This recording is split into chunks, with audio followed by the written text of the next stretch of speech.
ఒక పక్క రైతులు ఆత్మహత్యలు చేసుకుంటుంటే బ్యాంక్ రుణాలు తెచ్చమని ఎలా నోటీస్ ఇవ్వమంటారండి? ఆ మాట అడగాల్సింది రైతులు, నువ్వు కాదయ్యా. ఏమైనా నాకు మనసు ఒప్పటం లేదండి. పోనీ ఎంపీ గారితో ఫోన్ చేయించమంటారా? వద్దొద్దు, అంతవరకు ఎందుకులేండి. లేకపోతే ఏమిటండి, రైతులు అక్కడేం ఆడవటం లేదు, డాన్సులు చేస్తున్నారు. మీరు ఇవ్వండి నోటీసులు. ఎంపీ గారితో చెప్పి నీకు ప్రమోషన్ ఇప్పిస్తానయ్యా. ఎంపీ గారే ఇవ్వమన్నారు ఈ నోటీసు. మీరేం భయపడకండి. మనందరం కలిసికట్టుగా ఉంటే ఈ గవర్నమెంట్ ఏం చేస్తుందో చూద్దాం. అలా కాదమ్మా, ఇది న్యాయవాణి బ్యాంక్ ఆఫీసర్ గారిని అడిగొద్దాం. కాదు అంటే లెఫ్ట్ లో ఎర్ర జెండా ఉంది, రైట్ లో గాంధీ గారి అంటుంది. ఉద్యమం చేద్దాం.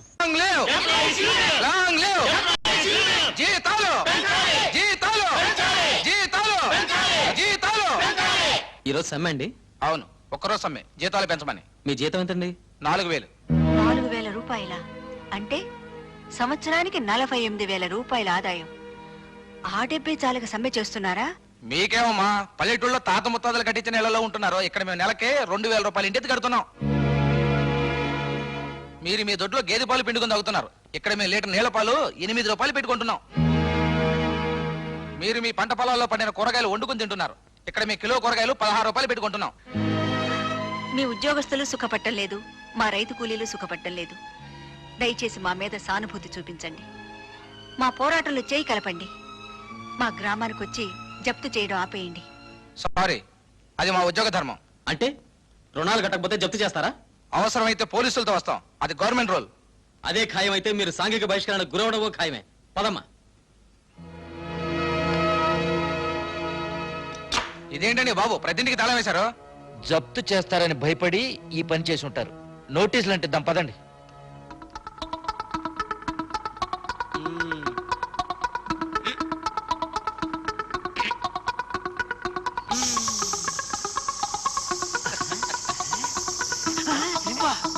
ఇదేంటి గురు? అక్కడ బ్యాంక్ వాళ్ళు ఉన్నారు కదా, ఇక్కడ గాలి తీసేస్తున్నా. అమ్మో, గొడవ అయిపోద్దేమో. ఏంట్రా గొడవ అయ్యేది? ఊరు చివరిని ఏమంటారా? పోలిమేరా? అక్కడ ఇస్తా ఫినిషింగ్ టచ్. బావా, బ్యాంక్ ఆఫీసర్ల జీపు గాలి తీసి పారిపోయారు. ఎవరో గాలి తీసేసారా? 7 మైళ్ళు మనం ఎలా వెళ్ళాలి సార్? 7 మైల్స్. మై గాడ్, ఎలా వెళ్తారో ఏవో. ఎట్టా వెళ్ళేదేముందిలే, డొంకలో పడి ఏడ్చుకుంటా నడుచుకుంటా 7 మైళ్ళు వెళ్తారు. చెప్పు తీసు కొడతా కొడక, నీ దీర్ఘాలు నువ్వును. మీరేం భయపడకండి, బండి కట్టిస్తా నేను. అప్పుడు బండి బోల్తా కొట్టిందనుకో, వీళ్ళ కాలు చెయ్యి ఢమల్, ఉద్యోగాలు ఢిమిల్. వదిలేండి సార్, ఇదేదో కొత్త టైపు సాంఘిక బహిష్కరణ అనుకుంటా. పదండి వెళ్దాం. చెప్తున్నా కొడక. అమ్మయ్యా, ఓ పని అయిపోయింది. వెళ్ళండి, మిగతా ఊరు చివరి మా కత్తిరిగాడు చూసుకుంటాడు. ఈ ఊరుకో నమస్కారం రా బాబు. నమస్కారం అండి. ఏంటండి మా ఊరు నుంచి నడిచేస్తున్నారు? ఈ ఊరేనా బాబు మంది? అవునండి. గొప్పూరు. మీ ఊళ్ళో సాంఘిక బహిష్కారం, టైర్ లో గాలి తీసేశారు, వాకింగ్, వాటర్ ప్రాబ్లం. గొంతు దాడైపోతుంది. అయ్యో గొంతు కారిపోతుందండి. వాటర్ ప్రాబ్లం అండి. ఇగోండి బంగారం లాంటి నీళ్ళండి. తల్లి గోదావరి పొంగి పొర్లిపోతుందండి. ఇది తాగండి. చిచ్చి, అనిలా ఏంటి చిచ్చి అండి? ఈ నీళ్ళని చిచ్చి అంటారండి. లేత కొబ్బరికాయ నీళ్ళండి బాబు. ఈ నీళ్ళే కదండి వరిచేలోకి వెళ్ళేది. ఈ నీళ్ళు తాగే కదా వరి మొక్కలు మొలిసేది. మరి 5 కదా మనం బతుకుతున్నా. అవునండి. అవునంట. అవునండి. దయచేయండి. పదండి. తాగండి, కూర్చోండి. అది కూర్చోండి. ఇదేంటయ్యా బాబు, ఎంత మట్టిగా ఉన్నాయి, తాగొచ్చా?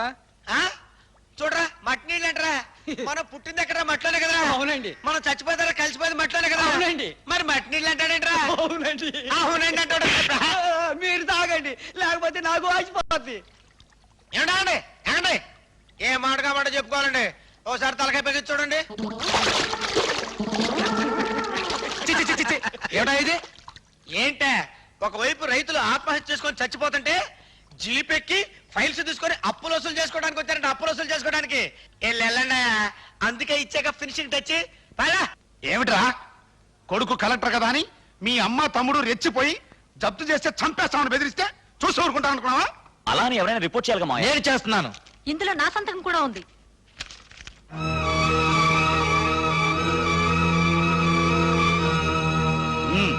పోలీస్ ఫోర్స్ తో బయలుదేరు. ఊళ్ళో ఫోర్స్ మాటుంది.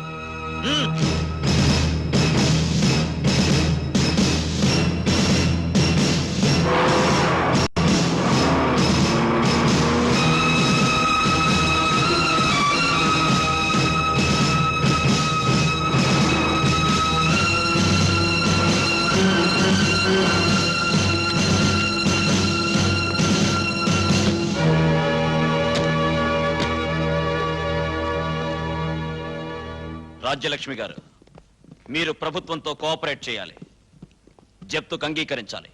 మాకు అన్యాయం జరుగుతుంది, ఇది ఆపండి అని అడగటానికి నా కొడుకు శివాజీ కోర్టుకు వెళ్ళాడు. అంతవరకు ఈ జప్తు ఆపండి. మీ ఎదురుగా ఉన్న నేనే కోర్టు, నేను మీ కొడుకునే. తల్లిదండ్రులు చేసిన రుణాలు తీర్చడానికి వచ్చేవాడు కొడుకు అవుతాడు గాని నిలబెట్టి తల్లిని వేలం వేసి డబ్బులు వసూలు చేసేవాడు కొడుకు ఎలా అవుతాడు? ఆర్గ్యుమెంట్ అనవసరం. బ్యాంక్ లోన్ తిరిగి కడతారా కట్టరా? మేం కట్టలేం. అది నేరం. నిన్ను కనడమే ఒక నేరం. రైతుల కన్నీళ్లు చూడలేని ఈ ప్రభుత్వాన్ని ఎన్నుకోవడమే ఒక పెద్ద నేరం. ప్రభుత్వాన్ని విమర్శించడం ప్రతి వాళ్లకు ఫ్యాషన్ అయిపోయింది. ఏమిటి ప్రభుత్వం చేసిన నేరం? విభజించి పాలిస్తుంది. పట్నం ప్రజలకు ఒక న్యాయం, పల్లెటూరు ప్రజలకు ఒక న్యాయం చేస్తుంది. అబద్ధం. ప్రజాస్వామ్య దేశంలో ప్రతి పౌరుడు సమానంగానే చూడబడుతున్నాడు. కాదు, మీ గవర్నమెంట్ సీలింగ్ యాక్ట్ పెట్టి ఒక రైతుకు 18 ఎకరాల కంటే మించి ఉండడానికి వీల్లేదండి. అంటే మంచి సాగుబడిలో ఉన్న పొలం రేటు 50,000 రూపాయలు, 18 ఎకరాలకి 9 లక్షలు. అదే పట్నంలో ఉన్న ఒక సినిమా హాల్ ఖరీదు 1 కోటి రూపాయలు. ఒక మిల్లు ఖరీదంతా, ఒక బట్టల కొట్టు ఖరీదంతా. మరి రైతులు చేసిన పాపం ఏమిటి, పట్నం వాళ్ళు చేసిన పుణ్యం ఏమిటి? వ్యాపారస్తుడు ఒక సబ్బు ముక్కో బ్లేడు ముక్కో తయారు చేస్తే దాని ఖరీదు ఇంత అని అతనే నిర్ణయిస్తాడు. కానీ మేము కష్టపడి చెమటోర్చి పండించే పంటలకు ధరలు నిర్ణయించడానికి మీరెవరు? థియేటర్లు తగలబడితే లక్షల రూపాయలు బీమా పథకం అందిస్తారా?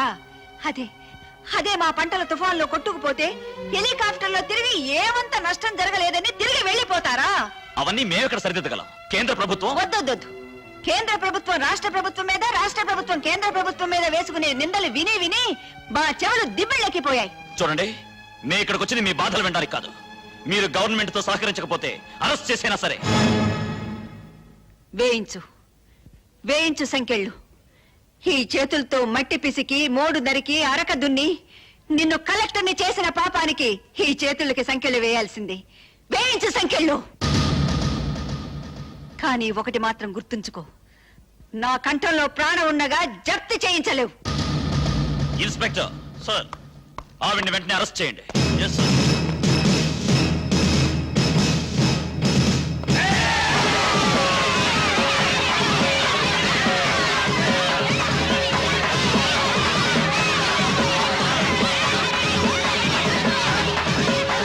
వాళ్ళు ఎస్ఐ మీదకి దాడికి వస్తున్నారు. Charge!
కలెక్టర్, అందరికీ అన్నం పెట్టే రైతులు న్యాయం అడగటానికి నిలబడితే కల్పిస్తారా?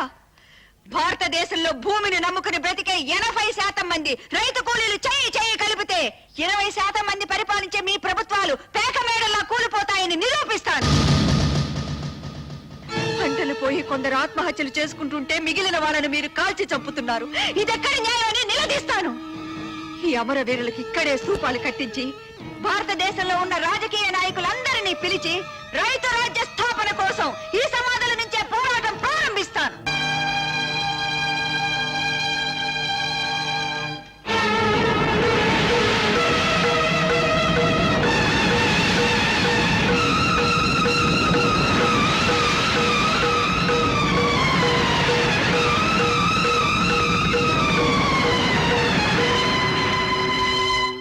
సారీ జగన్మోహన్ రావు, రైతుల మీద కాల్పులకు నువ్వే కారణమని కేంద్రానికి తెలిసింది. నీకు మంత్రి పదవి ఇవ్వటం కాదు కదా, 24 గంటల్లో పార్టీకి రాజీనామా చేసి పార్టీ పరువు కాపాడమని నీకు తాకీదు రాబోతోంది. మీరు నా రాజకీయ గురువులు. ఈ గండం గట్టెక్కే మార్గం మీరే చెప్పాలి. దానికి ఒక్కటే మార్గం. రేపు ఆ ఊళ్ళో జరగబోయే ప్రతిపక్ష నాయకుల మీటింగ్ ని జరగకుండా చూసుకో. ఆ రాజ్యలక్ష్మిని శివాజీ గారిని మర్డర్ చేస్తే ఇంకా గొడవ అవుతుందయ్యా. ఓ పని చెయ్యి. రేపు 9 గంటలకి భారతదేశంలో ఉన్న ప్రధాన ప్రతిపక్ష నాయకులందరూ ఆయనతో ఉంటారు కదా, దానికి 5 నిమిషాలు ముందు పేలేటట్టుగా ఒక పవర్ఫుల్ బాంబు ఆ ఇంటి దగ్గర పెట్టించు. మహానాయకుల్ని చంపడానికి టెర్రరిస్టులు చేసిన పనే ఇదని కేంద్రం నమ్మేలా నేను చూసుకుంటాను. సరేనా? ఏమైనా మన ఊరి చరిత్రలోకి ఎక్కుతుందా? జాగ్రత్తగా చూసుకో. మరి నేను వస్తా. అది కనెక్ట్ అవదమ్మా, నేనే తీసేశా. రేపు 9 గంటల తర్వాత తలుపు తీస్తాను. అంతవరకు రెస్ట్ తీసుకో.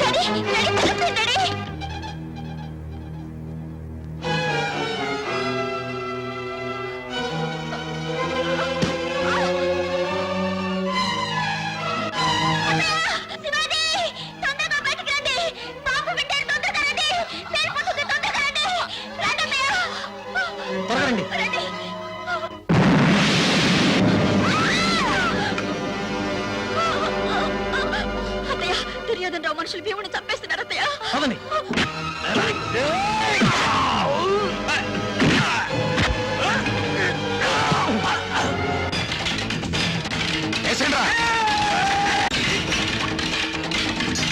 రాజ్యలక్ష్మి, నీ వల్ల నా ఎంపీ సీటు పోయింది. నా రాజకీయ జీవితమే సమాధి అయిపోయింది. చివరికి నా కన్న కూతుర్నే నీ వైపు తిప్పుకున్నావు. నో, ఇంక నిన్ను బతకని.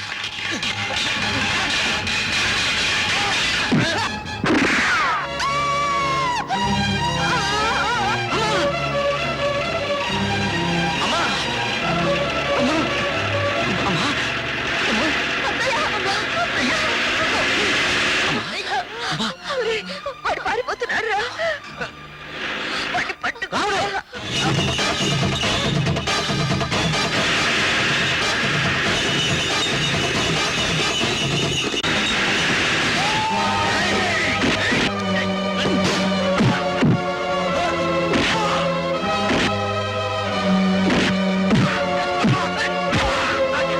నువ్వు నీతి తప్పినా నేను నీతి తప్పను.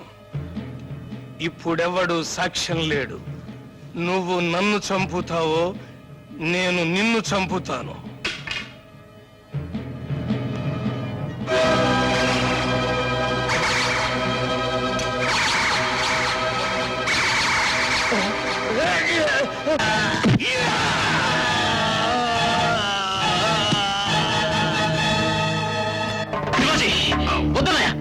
శివాజీ, ఇప్పటిదాకా అన్నగా నీతో చేతులు కలిపాను. కలెక్టర్ గా ఈ నేరాన్ని అంగీకరించలేను. నువ్వు దోషివైతే భరించలేదు. పోలీసులకు అప్పచెప్తారా? రాజలక్ష్మి గారు, మీరు వెంటనే హాస్పిటల్ రావాలి. మీ ప్రాణానికి. కాల్పుల్లో చనిపోయిన రైతుల ప్రాణాల కంటే నా ప్రాణం విలువైంది కాదు. ఏ మాట మీకు చెప్పి భారతదేశ రైతు లోకానికి మేలు కొలుపు పాడాలనుకున్నానో ఆ మాట మీకు చెప్పి కన్ను మూస్తాను. నేను భూ సంస్కరణలకు వ్యతిరేకిని కాను. ఒక మనిషికి ఇంతకు మించి ఆస్తి ఉండకూడదు అంటే అది సోషలిజం అవుతుంది గాని, ఒక రైతుకి ఇన్ని ఎకరాలకు మించి ఉండకూడదు అంటే అది సామ్యవాదం అవుతుందా? రైతు పొట్టగొట్టి కోటీశ్వర్లకు పెడతారా? వ్యవసాయదారుడి కడుపు కొట్టి వ్యాపారస్తుడి కడుపు నింపుతారా?